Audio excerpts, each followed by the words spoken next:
Greetings, fellow visitors. This is Upgrade Terminal, a Star of Providence fancast. I'm Malachi. And I'm Nick. Welcome back to the facility.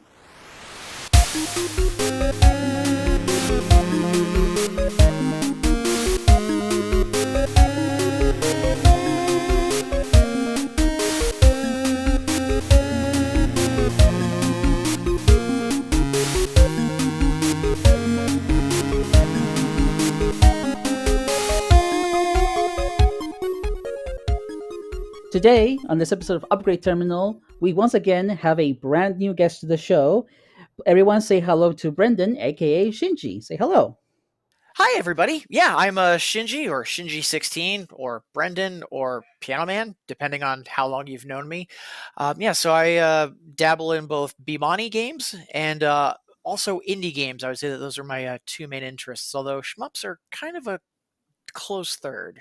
And somewhat recently, with the news that Into Oblivion would be coming, you started getting back into Star of Providence after having played it a little bit, and now getting back into it in earnest, right? Correct. Yeah, I got it in July of 2017. Oh, And I had Oh, wow. I was actively playing it for, I want to say, like the first 2 or 3 years it was out. And then even still, like, ever since launch, like I've always played it at least once or twice every couple months, but in terms of like playing it like every day or like regularly playing it, it had been a couple years.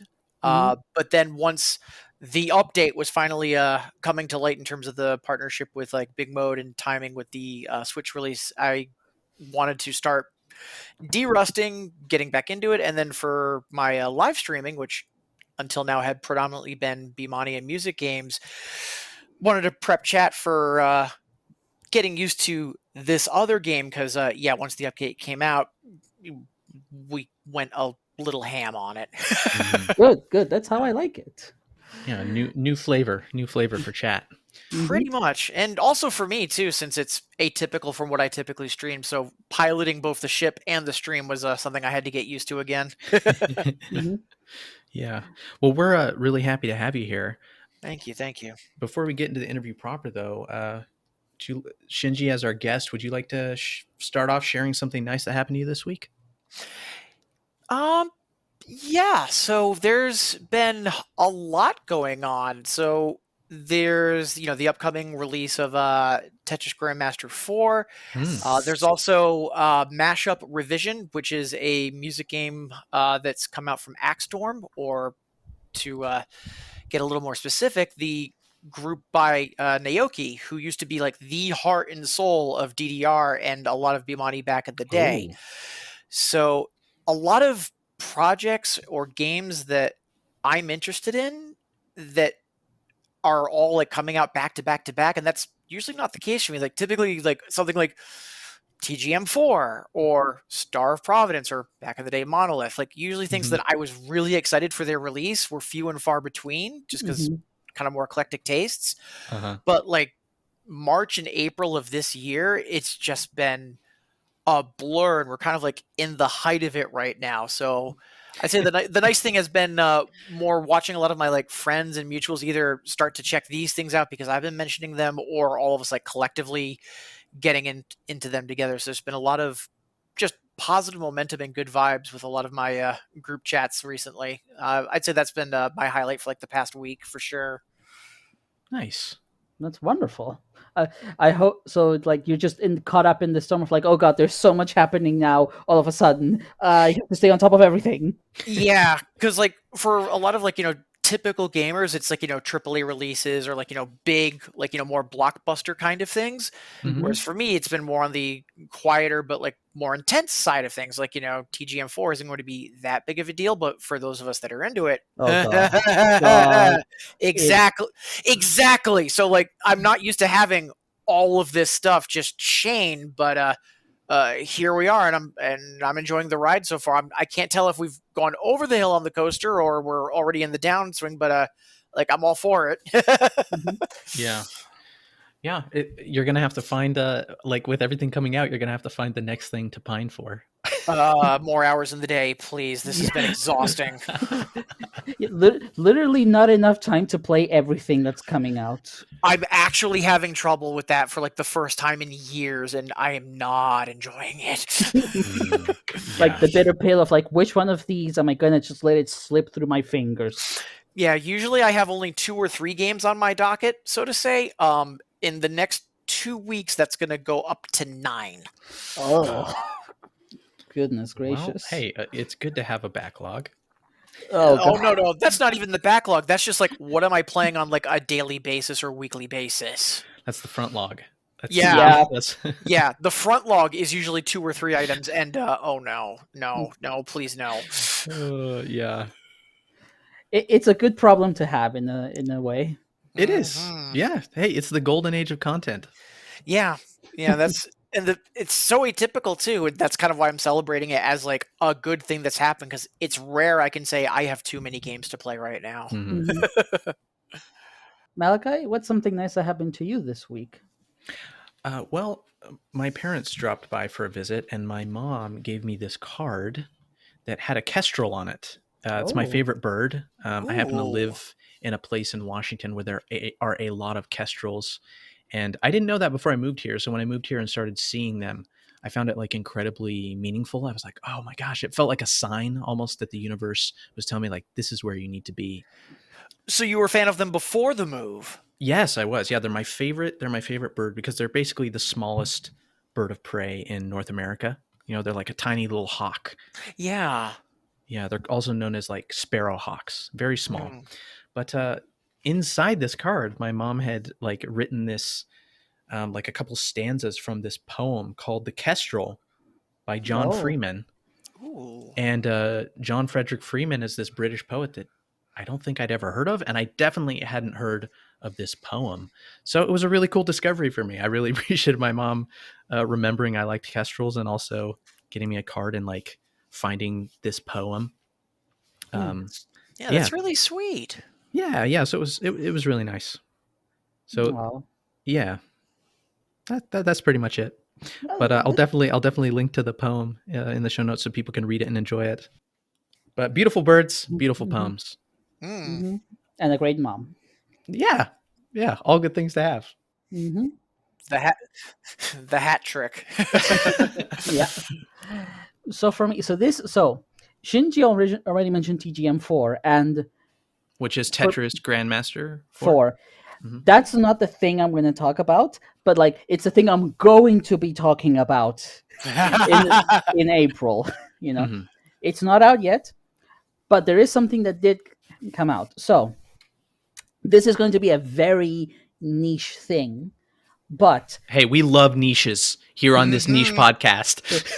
Have either of you ever watched a web series called Ina? No, haven't heard either. Go on. So it's this animated web series you can find on YouTube, headed primarily by Joel G, an animator from Peru, and it is this very surreal series. This series that oftentimes tries to look like old PlayStation video games. It has had 4 episodes, and it's this very weird, dreamlike presentation and narrative. It feels like you are watching a dream in which things don't make sense, but there's kind of a thread of dreamlike logic running throughout, and the aesthetics are really interesting, really delightful. Anyway, less than 24 hours as I am recording this, finally Dream BBQ came out, which is a playable game. It is the first episode of a playable game released on Steam for free, and it is just basically the next chapter in like the story of Ina. And like this is a super niche thing, but like ever since I saw the web series, I was like, I love this animation. I love it so much. And I'm like, I'm hooked. I want to see more about this. And the game is just, you just do a series of quests as you explore these very strange environments that are sometimes unnerving, but they're also sometimes quite beautiful. So I saw you were streaming the game earlier today. Hmm. And the first thing I thought of was, oh, that looks like LSD, the Dream Diary on PS1. Yep, LSD Dream Emulator. But as soon as you mentioned Joel G just now, I quickly Googled it, Hmm. and I had to literally cover my mouth so I didn't scream over what you were saying. I've seen these characters a ton on Twitter and Blue Sky, but I never actually followed up on what they were from. But Hmm. I've got a bunch of acquaintances that are also fans of this. That kind of shortlists it. I'll have to check this out sooner than later. Huh. Yeah. But also for that game to release, oh, that must be dope. Yeah, it's been like in the works for a long, long time, and like there's been a lot of collaboration that had to make this happen, and it is wild. Like it is hard for me to describe, but like sometimes the main character Ina moves in this very peculiar and odd way and speaks in this strange manner that's kind of mesmerizing. It's very interesting. It's not just weird for being weird. It's like there is Mhm. something else here, and I have Mm. been thoroughly enjoying it. And the game, is it an indie dev situation in terms of like doing like the programming and direction? Because I know Yeah, you said it was a collaboration. I didn't know if it was someone like primarily doing like everything except for music or everything except for art. Like because Joel G is like I think it's the main writer and artist of the mm-hmm, series, but like in sheer amounts of like work needed to make full 3D environments with mm, voice acting and animation and music and coding. Yeah, a lot of help was needed, but mm. it is a very niche little thing. But I'm so happy that it's out there, and as you have now realized, Shinji, a lot of people love it, and like, yeah, this is Yeah. good. This is good. Hearing it took forever to come out, that says to me, oh, either indie dev, passion project that wants to get it right, or possibly both. So that's yeah, Both. that gets the short list. Yep. So the game Yep. is continuing the story of the web series? It's kind of weird because the web series doesn't really have an overarching story. In Mhm. a sense, you could say, oh, it's about the adventures of Ina and her pal Mooney. But that kind of doesn't explain what happens. And it's because, Mm, oh, each episode has a simple premise. Oh, Ina goes to give Mooney a gift. Okay, in the middle, there's this maze with people that speak in different languages that try to warn her about the maze she's in, and she encounters weird creatures. And it's bizarre, Huh. but it's less about what the story is and more just how things unfold. Okay, after you said weird creatures, now I'm really in a Oh, maze with the weird the creatures. character design in this series in mm, general is very interesting. You'll love it. Hmm. yeah, incredible art style overall. It has a very very distinct personality to it. It's like even if it's like someone doing fan art or like something similar, like you immediately clock it as, oh right, it's that series. Yep. Well, I will check it out. Yeah, fantastic. It's free. It's all available for free.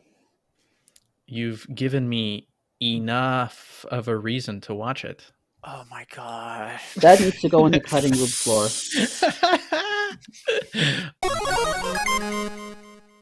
So, Shinji, why don't you start off by telling us a little bit more about yourself What you and do? what Who yeah, are and what you you? do. Yeah, so from like the whole like the gaming persona perspective, like the side of things, yeah, I'd say that I'm a mix of Bemani games, indie games, and then if I had to pick like a third category or genre, Mhm. it'd probably be a tie between shmups and futuristic racers. Oh, So let me ask you this because Mm, I don't know if everyone in the audience will understand what a Bemani game is because I actually mm. don't. So if you could explain that to me, that would be awesome. What is a Bemani game? Happily, because as many of my mutuals can attest to, one nickname I've been given is a Bemani ambassador. Trying to help folks get into it has Oh. been a huge part of my drive. So, yeah, happy to bring you into the fold. So yeah, Bemani is a series of arcade music games. If you've ever seen like Dance Dance Revolution or Okay. like other like similar arcade music games, there's actually a whole series of them, not just DDR. They're primarily, well, if we want to get technical, they're made by Konami, and they have a subdivision called Bemani. The first arcade game that they did in that series was Beat Mania. Bemani. Beat Mania. It's a shortening of Beat Mania.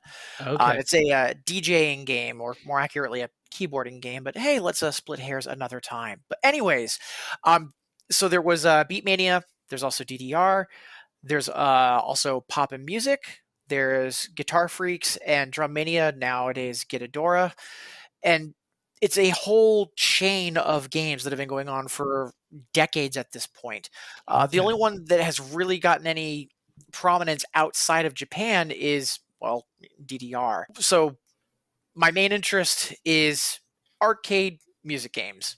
And how long have you been playing Bemani? So I got started the day of my senior prom. We got the day out from school, and my friends dragged me to the arcade, and I said, fine, I'll play that stupid dance game all of you won't shut up about. And then it has just been downhill from there. That was the summer of 2002. So over 20 years. Yeah, and I know that there are some folks that might listen to this later that have been alive for less than that. So yeah, I am in the community what me and a couple other folks lovingly say, oh yeah, I'm a Bemani boomer, because I get to literally go, you kids, get off my lawn, and I shake my cane at them. Because some of them, oh god, this was a recent thing on Twitter and Blue Sky. Post the version of Beatmania 2DX, post the version of 2DX that came out when you were born. Mm-hmm. And me and a bunch of friends were just like posting pictures of like the Commodore 64 or things of that nature and just saying, does this count? Oh, wow. Yeah. So yeah, I've been at it for about 20 years, and I'm pretty lucky because DDR was just starting to take off in the States at that time in the very early 2000s. The biggest barrier for access with Bemani is, well, access. A lot of these are games that you can't easily play on a PC or a video game console, not only just because they're not released on them, but think about the control and the interface. Yeah. Like nowadays, yeah, like DDR has gotten pretty well like emulated and acclimated, and there's, dance pads and stages that you can buy or even build yourselves. But for some of these other games that are a bit more literally mechanically complex in terms of like the parts, the switches, etc., even just trying to emulate them at home, take the software out of the equation. How do you physically interface with them? In more recent years, it used to be that there was just one company that was good to go for custom controllers that emulated the arcade experience, but now there's multiple. But in the early 2000s, there was none of that. And I was lucky enough that one of the arcades that helped to bring Bemani to the North Americas in general was essentially in my backyard. So I was lucky enough to not only have access to these when I was first getting started as a player, but I had access to pretty much everything. For years, most folks had only they might have scantily heard of DDR. I was able to start playing 2DX not on a home controller on the PS1 version. I started on an actual 2DX cabinet. Like that's, for an American in the late 90s, early 2000s, like that was unheard of. Like there were, I want to say at that point, 3 cabs in the US, possibly 5. Like we're lucky nowadays. There's an arcade chain in Japan, Round One. It's a chain of arcades. Think Dave and Buster's, essentially. They've recently started expanding to the US, and I think the community, we're still not 100% sure of how this exactly happened, but they brought a lot of Bemani games with them. But on top of that, these games connect to a server for tracking your scores, doing unlock events, stuff like that. That's never been allowed outside of Japan. And the community, various independent arcade owners, and sometimes even beyond that, have tried to get permission to have access to those servers for years. We've always been politely told no. But now Round One just showed up with those servers. It's full on the real games. It's not some home emulation or, Sailing the Seven Seas version, to put it briefly. So, but there's only like a handful of round one locations across the country. It could still be, for many people, a 2-hour or 3-hour drive one way just to get to the nearest round one that might have the one game they want to play. Mm-hmm. So it's still a matter of access and knowing someone to help you get the resources you need to get up and running. And I've tried to be that person to help folks either identify, oh, well, there's actually a private machine owner closer to you, or, oh, you're going to want to check out this Discord server. Like, helping folks find what they'll love, but especially with Bemani, has been a huge drive for me. Mm-hmm. I just did a cursory search here. There's one that is 3 hours and 18 minutes away. Yep, that sounds about right. So, man, I'll have to try to make that journey at some point. You talked about being an ambassador, and I think that this ties into a question that I have for you, because I discovered you basically because you were streaming Star of Providence, right? Because I track it obsessively online, and one thing that became really apparent is you try hard to cultivate a really positive environment and attitude in your streams, which I found immediately just like really nice. I was like, oh, I like being here. I like hanging out with this like really positive person. Can you speak to where that comes from? I would love to.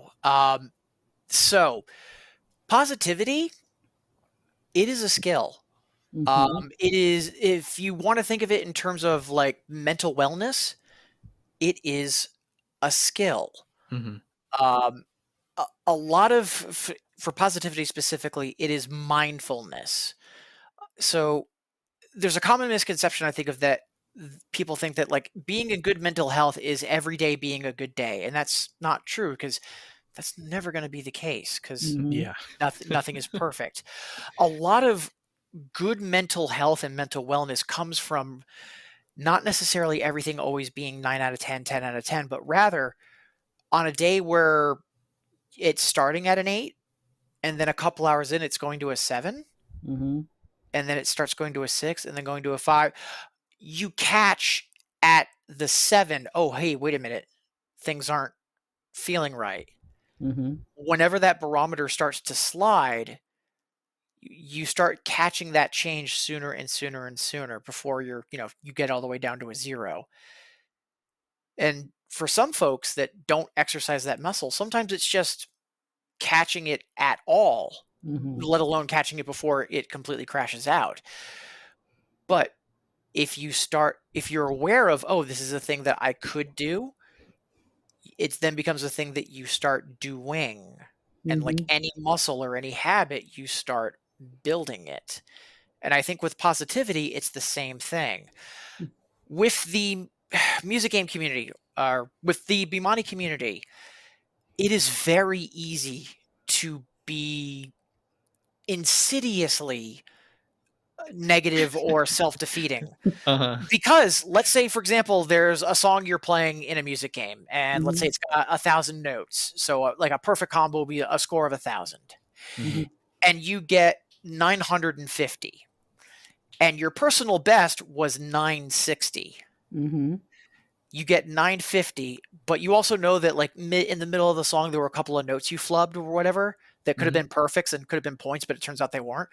So you get to the end of the song, you're like, oh, that was trash. I had that PB. I'm awful at this. Yeah. Well, no. Here's the thing. Like, we're laughing because like, yeah, but think about what you just said. Oh, that was trash. I'm awful at this. Negative self-reinforcement. It's like what I've been saying to myself when I failed the StarProv trials. We'll get to that. Yeah.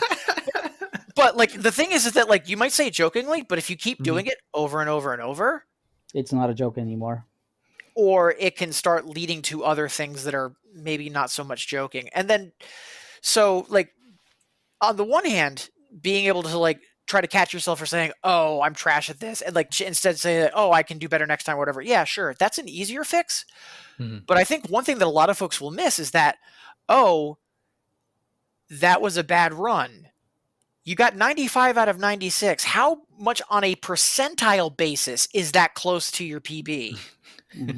Yeah. Well, That's still an incredible run, and it's not that far off. So that it either like you could take a second to be like, oh well, at least I've still got great consistency, or oh, I still got incredible accuracy. 95 out of 100, like that's still really, really high. So I try to make a point of whenever a person that plays Bemani might take a moment to say something along those lines, I'm always really, really careful with my language because when you first, again, like the idea of like, oh, you say you're trash, but you're joking about it, but then it becomes reality. At first, I'm choosing careful language to try to be more like deliberate and like, open and welcoming for folks. Like I'll, instead of saying, oh, that was an easy song, I could do better next time. I don't say that's an easy song. I say that's an easier for me song. Because then if that is heard by someone who struggles with that song, you think, oh, I am bad at even the easy songs. Why am I even playing this game? That is exactly why. But here's the other thing, though. I'm being deliberate with that language. At first, it's more me just trying to be careful with my language, but you say something enough, it starts to become true. It starts coming from the heart. So yeah, that overall positivity, that encouragement, and that trying to be welcoming of anyone, it is something that I've deliberately worked hard on because be the change you want to see in the world. And then also for the rhythm game community, it's a little bit more of an insidious thing just because like, yeah, as positive as some folks can be, they could also still be frequently be like, oh yeah, I'm trash at this because they, missed a note. But like you do that enough, bad things are going to come of it. So like I wanted to try to directly counteract some of that, even if it's not on purpose, negativity that was kind of prevalent and, to a degree still is, but a lot of other folks have either taken note and like also started to try to like change their habits a bit.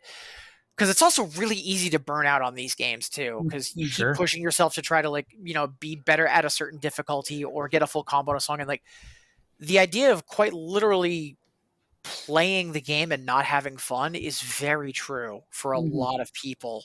And I always try to make sure that no matter what you're doing in these games, that you're having fun. Like, yeah, there are days where you need to put work in, but it should never not be fun. It is a game.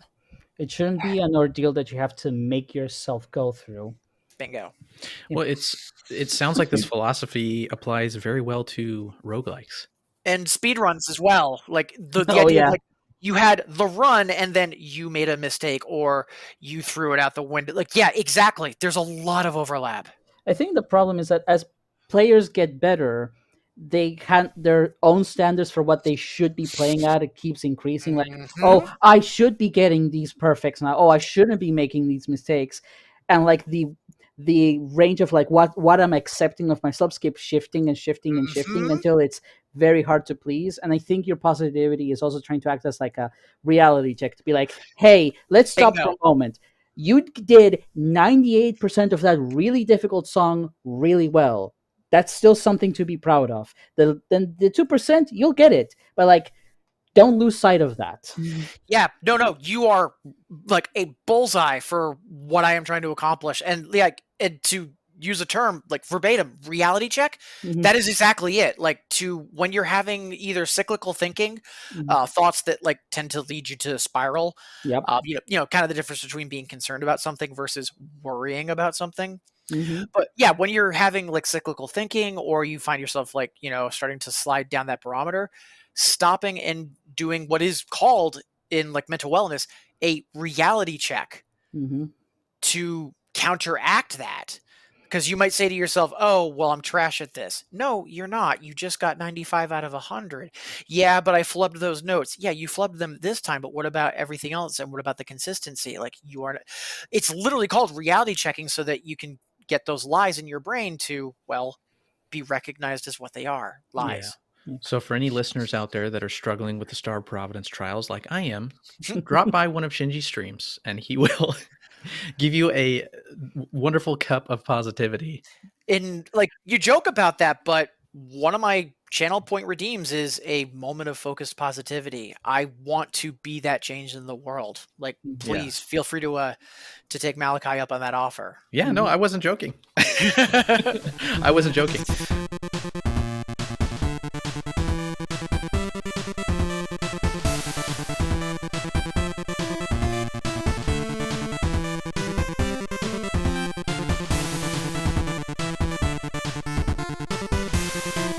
How did you first? You said you first played Monolith at the time in 2017, which was very close to its original release, so very early on. Yeah, I want to say it was a month of the Steam release. I know it had been on itch for a bit prior to that, but I forget exactly when the Steam release was. But yeah, it was very close. The game released on Steam the 7th of June 2017. I have it memorized. Yeah. So I was a month late to the party because I got it in July. Yeah, that's fair. But how did you find it? That's actually a good question. I was trying to do a little bit of research before we got started today for that. So I used to be an active member on TigSource, the independent game source. Yeah. So, and I was searching through their archives trying to see if that's where I first heard of it. There's a bunch of indie game news sources that have risen and fallen over the years, and I forget where I heard about it first, to be honest. At the time, TigSource was still somewhat active in terms of their front page. Their forums have always been, eternal. But then also, like, for example, on Twitter, thankfully, Derek, Spelunky and UFO 50 fame, like, started the Screenshot Saturday trend on Twitter. And I know that D13 have been, or at least were back when it was on Twitter, they were prolific for Screenshot Saturday. And I might have caught it from one of those postings or someone else posting about it because, I am a fan of roguelikes, like actual roguelikes, NetHack, Doom.RL, anything with... Anyways, enough humble bragging on my part. But no, like around that time, I was a fan of roguelites, especially. But then again, ProcGen was kind of a thing. Like, there was even the ProcGen. It wasn't even a game jam, but it was back when TigSource did contests. So it was, like long form game jams essentially. But one of them was for ProcGen, and I think that's what gave us a wave of roguelites around the years following.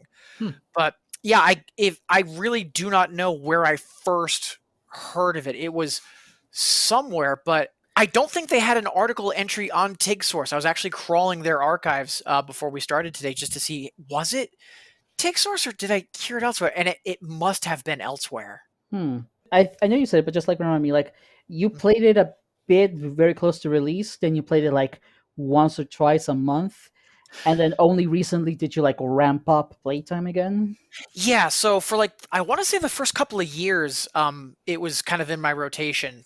So I typically have like 2 or 3 games that I am actively playing. Like, on a given, when I get home from work, there might be 1 of 3 games that I'll dig into for that, for that night. And then, so for like 2 or 3 years, Monolith was one of those games. And then, as there wasn't necessarily content updates, and then, other shinier things came out, et cetera, it slipped out of rotation. But I'd still occasionally play it just because, I mean, come on. It's a good game. Yeah. It's probably in my top 10 games of all time. Just, it is such a phenomenal game.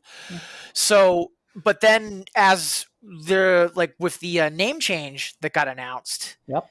And then hearing about the Switch release, Big Mode, it then made its way back into rotation. So not just like casually playing it, but deliberately, actively playing it multiple times a week, derusting, etc. Then I started doing it on my stream and to get chat ready for it, because I knew once the update came out, it wasn't going to be me streaming it once or twice a week. It was going to be, we're going to be doing this every single stream for probably 3 or 4 weeks straight. And if so, like, now that you're playing it so much, could you tell us, like, what is it specifically about the game that you find compelling, interesting, gripping? What pulls you in? To take a step back from that, let's go with what got me to commit initially. So like, back Okay. in 2017, it was a mixture of everything. Mhm. Like the art direction, the sound direction. There's also a very deliberate design in terms of wanting it to be a balanced roguelite. It also plays very cleanly as a twin stick shooter. There's a lot of bosses that are more kind of vertical or horizontal in nature, but like overall, it is a solid twin stick game. And I'd say that's probably my favorite type of shmup. Like I am very, very. I want to say it's a coin flip between like vertical Danmaku and twin stick, but it's a bent coin flip. Twin stick wins out. And like thinking about that though, like what is Star of Providence? It's a Danmaku, but it's also twin stick, but it's really more twin stick shooter than anything else. Like it works. Mhm. Like yeah, there is Binding of Isaac that is a twin stick game that gets Danmaku at times, but I wouldn't really say that Isaac is a shmup. No. Star of Providence absolutely is. Mhm. So we have that whole package, like amazing art direction, gorgeous PX Tone soundtrack by Mhm. hold on, Gatto. Yeah, Caro. Yeah, Thank Garoslaw. goodness. I know I am awful with names, and I've been saying Goodo for the longest time, Yeah, and I know, Garo. and I know, Garoslaw. yeah, and I know Goodo is not right. That's something else. But and then also what lore is in the game and the way that it was drip fed, the way that the game unlocked for what secrets it had at the time. It just on every facet, the mechanical, the visual polish, the presentation, like everything was just perfect. Mhm. As Homelander would say, right down to the last detail. Like it just perfect game. Cool. So that's the first couple of years. Yes. Mhm. And then Into let's Oblivion came let's out. well let's go back to like why did I keep playing it? Why did it keep creeping into rotation despite no new content? Uh because it is such a balanced roguelite. So often, like actually, especially if it's Isaac leans into this, Mhm. but like even like what some people would say are great roguelikes, like think about like Hades. Mhm. Mhm. You get the right combination of weapon and or blessing and or relic or something, and it breaks the game. Mhm. And then suddenly the rest of your run's on easy mode, or you get to do silly things, etc., etc. You can't really do that in Monolith. You have to always be considering your options, making good decisions, be flexible to change, and it's always at the same time a constant skill test. You can never take it easy. You can never, because of your choices, get to throw things out the window in terms of difficulty or having to watch your back. It's always a challenge. Yet at the Mhm. same time, going from a new player to an accomplished player, it does get easier, but it is still always a challenge. There's always meat on the bone. Look, I'm going to interrupt you on this. Pure has explicitly mentioned that he's perfectly okay with every once in a while, rarely, having a run that, okay, for a few minutes, you get to just take it easy. He's Mhm. okay with that, as that just being a rare thing. But Mhm. in general, yeah, the game wants you to like Mhm. focus, pay attention. Yeah. Like, for example, like you might manage to get a great combination of keywords on a certain, certain weapon or what have you. But like at the end of the day, that ammo is limited. That's not what you Mhm. start with. It's not permanent. You're going to have to still like keep on your toes. Hmm. Mhm. Yeah. But yeah, just the fact that it is always like if you want to think about like either like a flavor profile or like like a start to end experience, it is smooth all the way through. Like yes, once we get to floor 5 there are some bumps in difficulty, but that's if you're a new player. Once you're experienced and like you're expecting that overlord fight, you know what's going to be happening with Monolith, etc., etc., you're bracing for those moments. They're less surprising.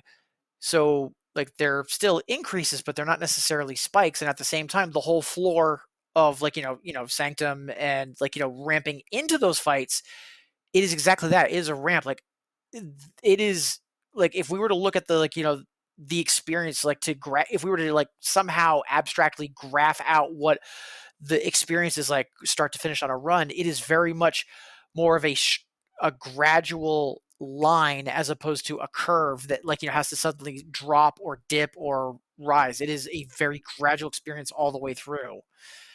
And again, it's also always a challenge. It's no matter where I am in terms of like how I'm feeling or how I'm doing game wise or skill wise, I can fire up Star Providence and I'm going to have a good and satisfying time. It is incredibly balanced. All right. Thank you. That's a lovely answer. That's a lovely answer. Thank you.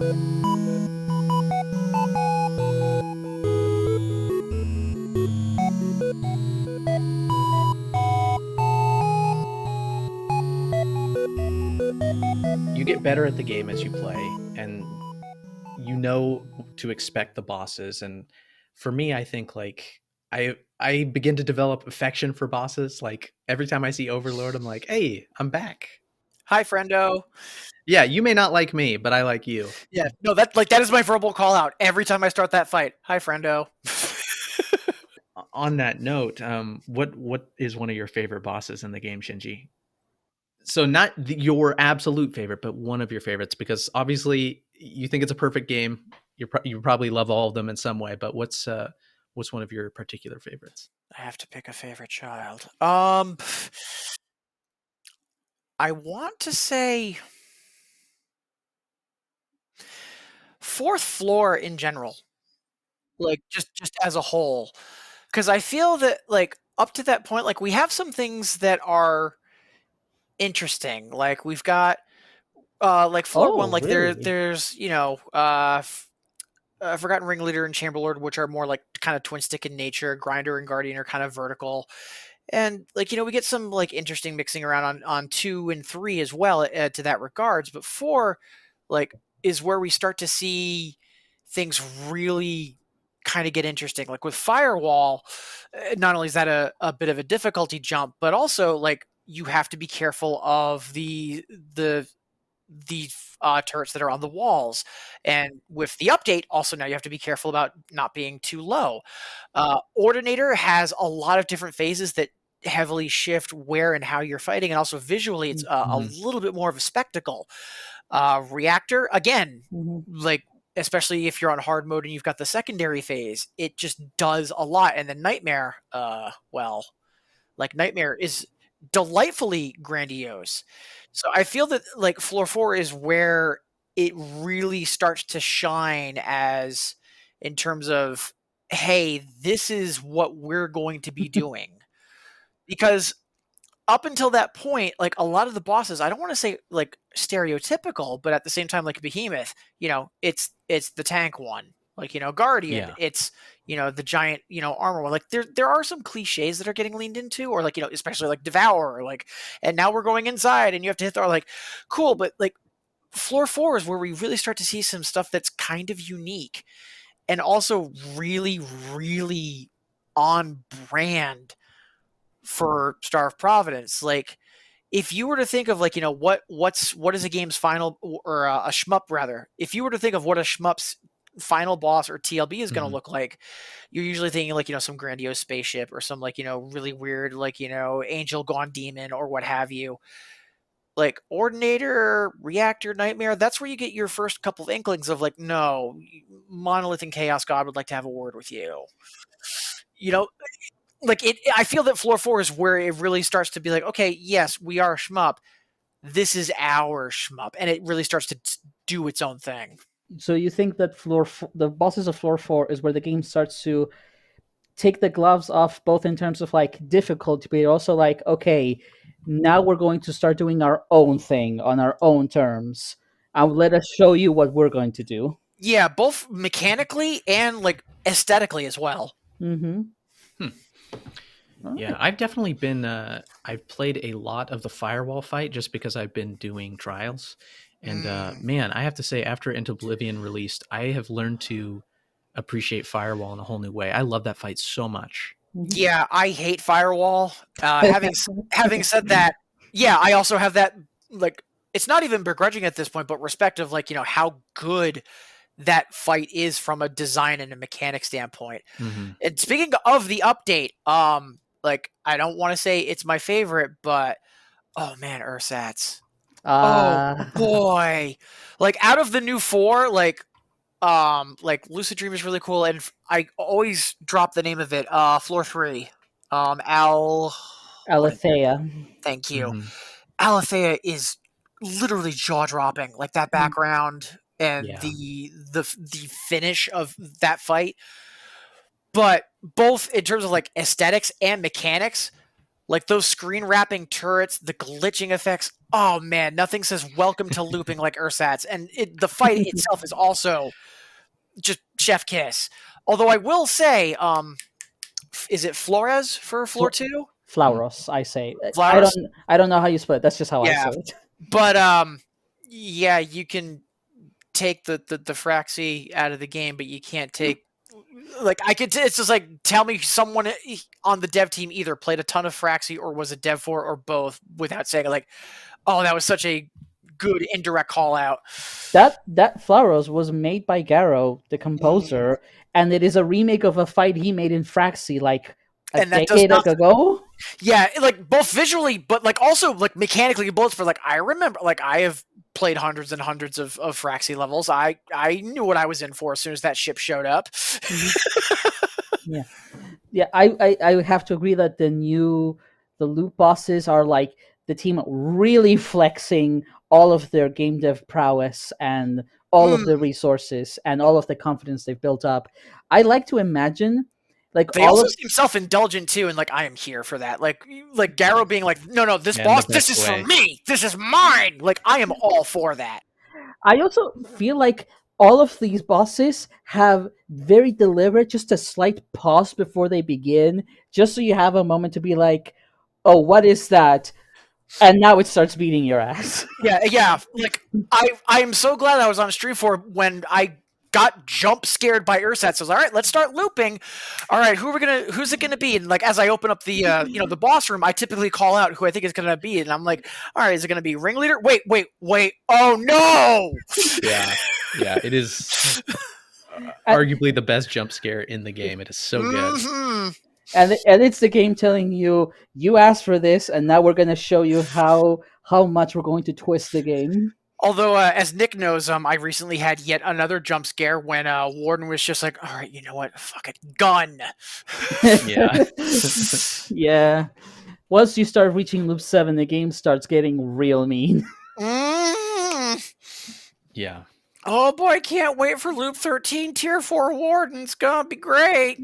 It's painful. It's so painful. I can never walk away from the fight without losing at least 5 health. Still, I mean, you're still walking away, which says something. Yeah, I've never walked away from that fight. Okay, I want to ask you, what do you have a favorite, like, weapon in general, and then a favorite unique? I like how you're asking that question for the sake of the listeners, even though you know what the answer is. Of course I do, but, like, we're doing this for the listeners. Sword. Like, as soon as I found out back in 17, like, in the early days, as soon as I found out unlockable ships, and one of them was sword ship for Overlord.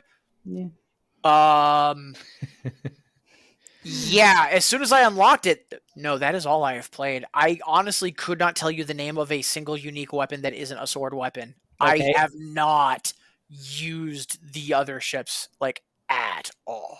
Okay, fine. What's your Very controversial opinion being shared. Okay. Yeah.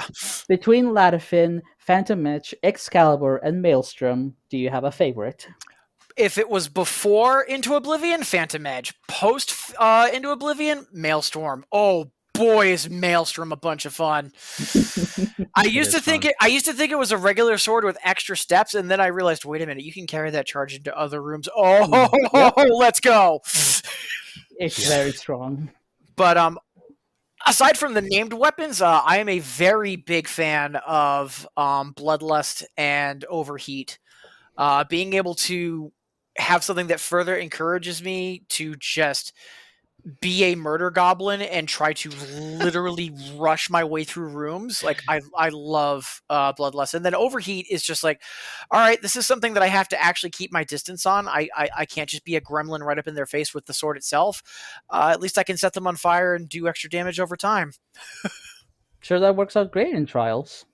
Yeah, sure does.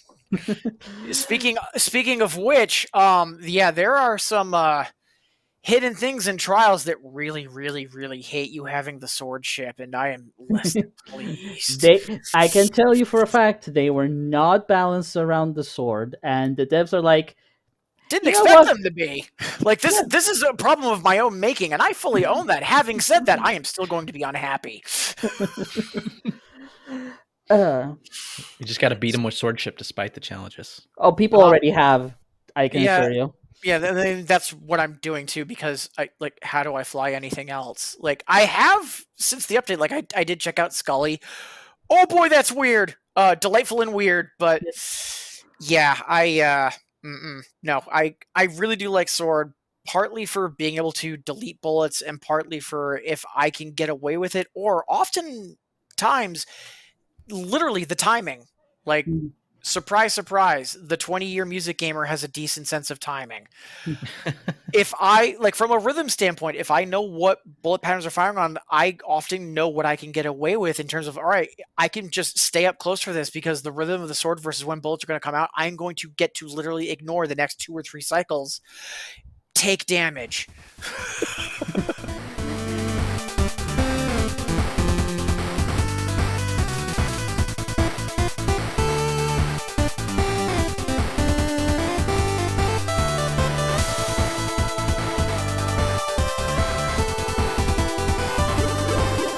Speaking of, we're talking a lot about like rhythm games and danmaku.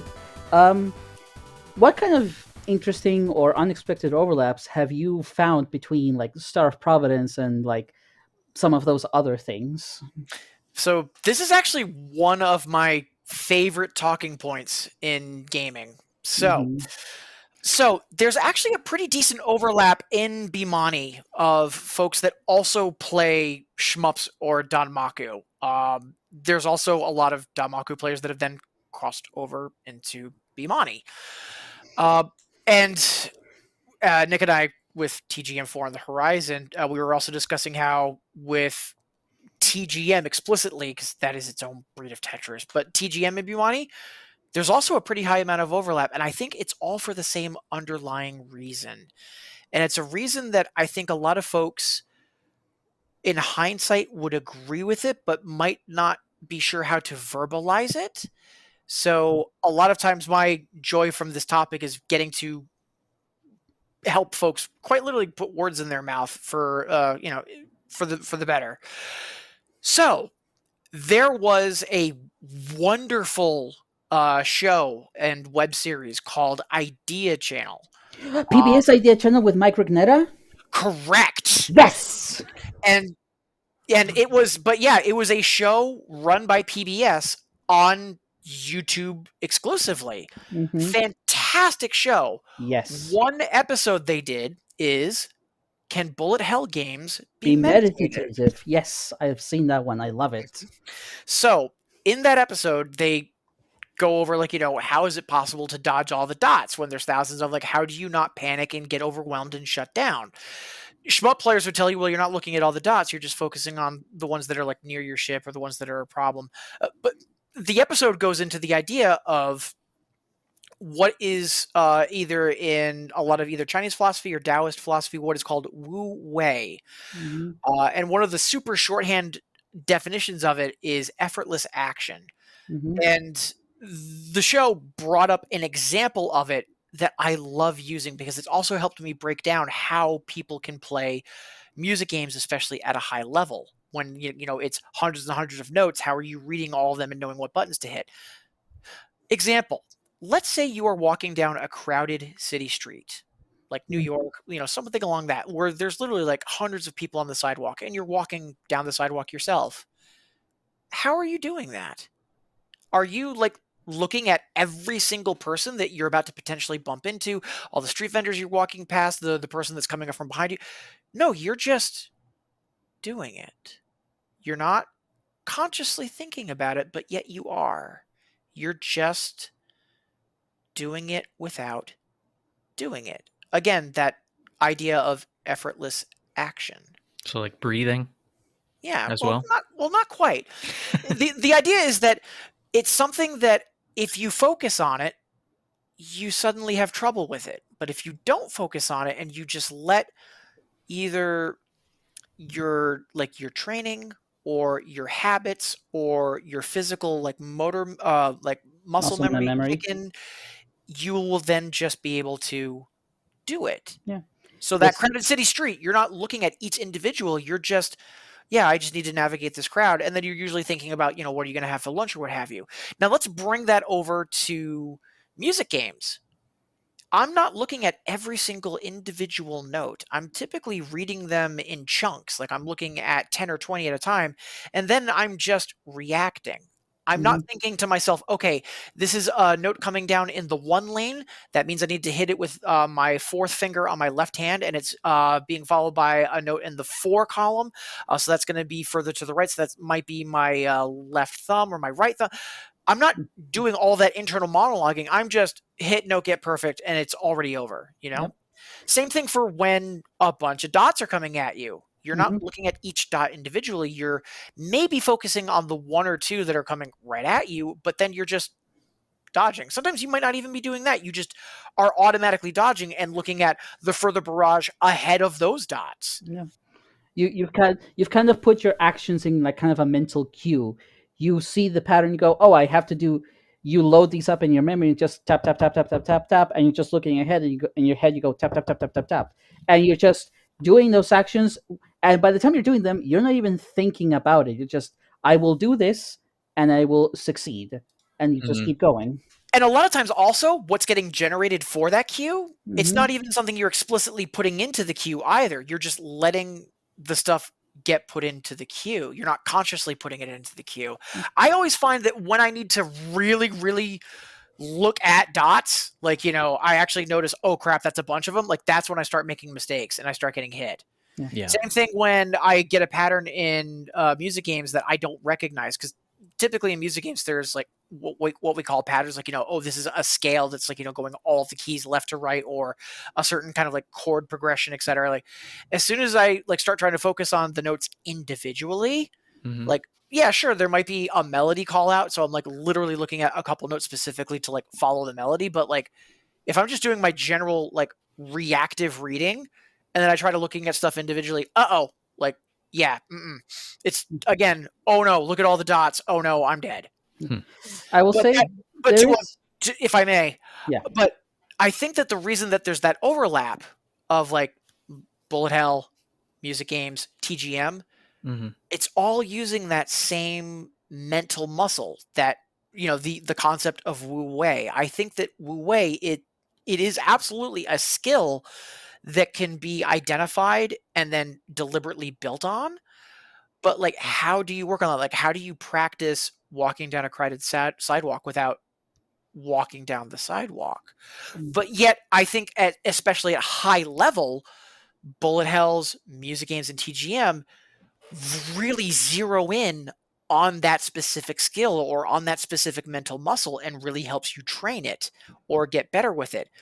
And then in turn, you go to play one of these other games, like you play tons of bullet hell, but you've never played music games. And yet you seem to adapt to them a little bit stronger than folks that haven't. I think that's where the crossover is. It's that mental muscle of wu wei. Yeah. I've often, like, that is a concept that I've heard before. It just, you don't hear it called wu wei, but it's more like state of flow, where you just, you don't have to really think about it. You just do it. Right. And like, flow state is a very popular term as well.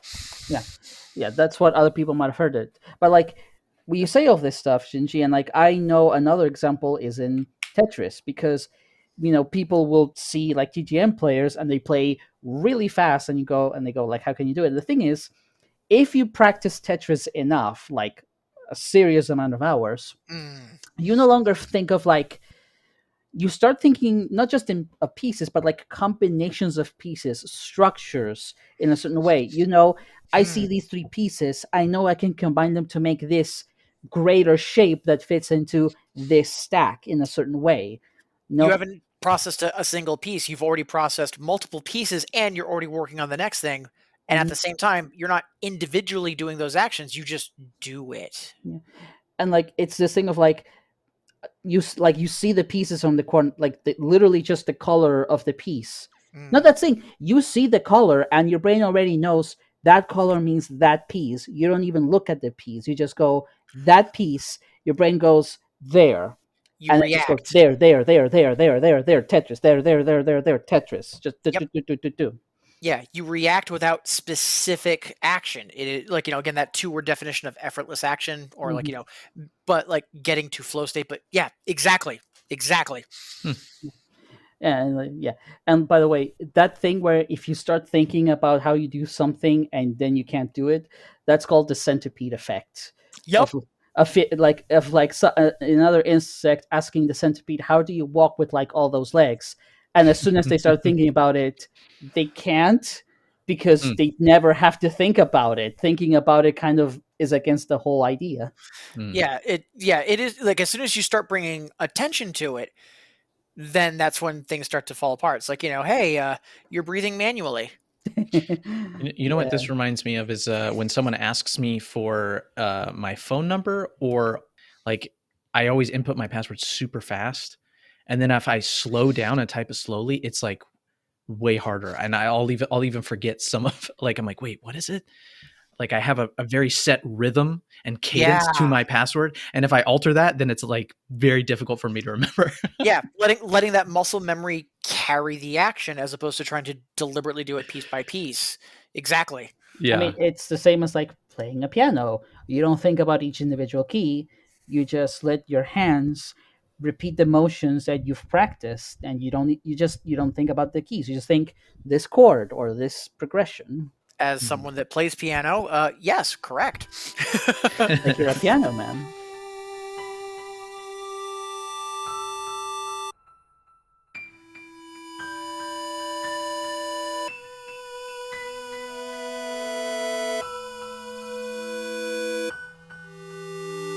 One more question, Jinji, while we have you is there anything you hope to see in the future for Star of Providence? I'm honestly not sure. And I don't say that in terms of like, not knowing what the answer is, but think back to when we were talking about, like, why has this game stuck with me for as long as it has? It really is such a perfect experience at this point. And then, like, granted, we could be getting more content eventually. We will. But someday, in terms of what I would want that to be, or like, what I am hoping for, typically when folks say, what am I hoping to see in a game, I usually don't want to say, oh, more levels, or I don't want to say, oh, I think like, this kind of a boss would be cool, or what have you.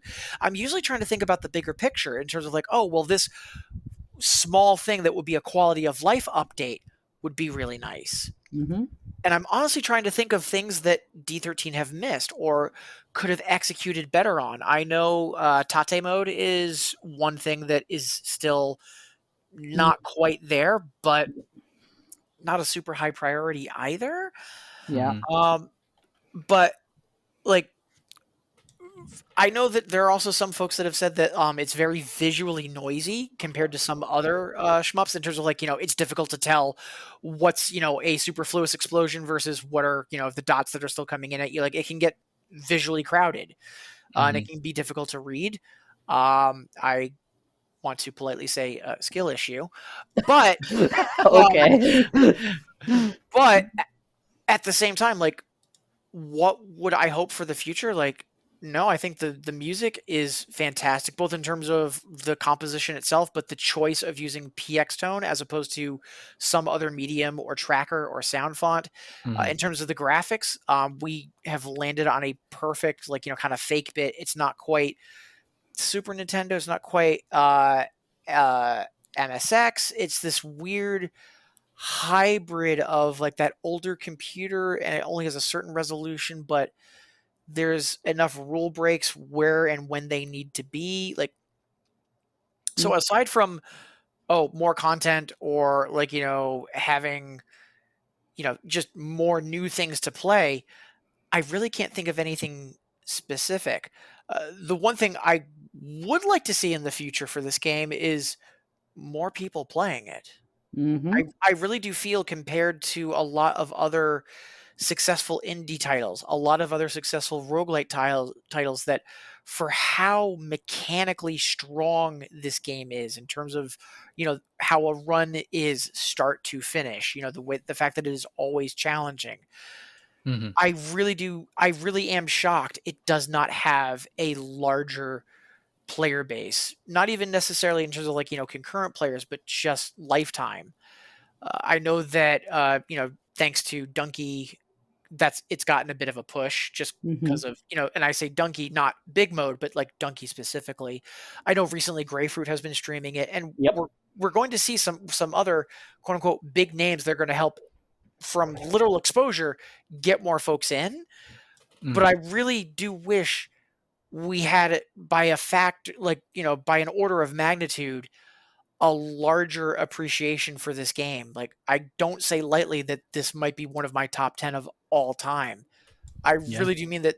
What hooked me for those first few years is on all fronts: art, music, sound, execution, mechanics, just a perfect project and perfect game. Yeah.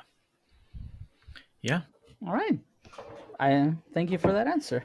Yeah. Oh, I hope it gets there too. I mean, we can all keep pushing, especially with the momentum we've got from Into Oblivion. Here's hoping. Yep. Absolutely. Well, Shinji, thank you again. Thank you so much for coming on to Upgrade Terminal and introducing yourself and talking to us about the game. Yeah. For all your enthusiasm, for all your gushing, and for all your thoughtfulness. Thank you. I do appreciate that, and really pleasure and an honor. And again, thank you for the work the both of you do to try to help foster the discussions for this game, the community, and all of that wonderful stuff. I mean, right back at you. Thank you so much. Hey, every game needs ambassadors. Very true and very apt. I greatly do appreciate that, and that is a wonderful way to put a button on things. Thank you.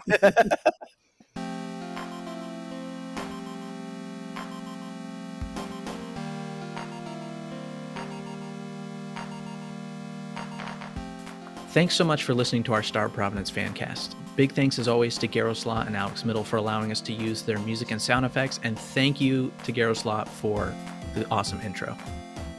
And if you want to support Garoslaw, you can check out the soundtracks on Bandcamp. Check out Volume 1, Volume 2, and the 5th Anniversary Edition soundtrack. And once again, big thank you to Shinji, aka Brendan, for being here with us and talking to us and showing his love and support for the game. Thank you for having me. Pleasure and an honor. If you have any comments or suggestions for the show, you can reach out to us on our Discord server. We'll post the link in the show notes. And there you will find fellow pilots to talk with and discuss the show. Thanks for listening. We'll hope you'll join us next time. This is what you came for, isn't it? So be it.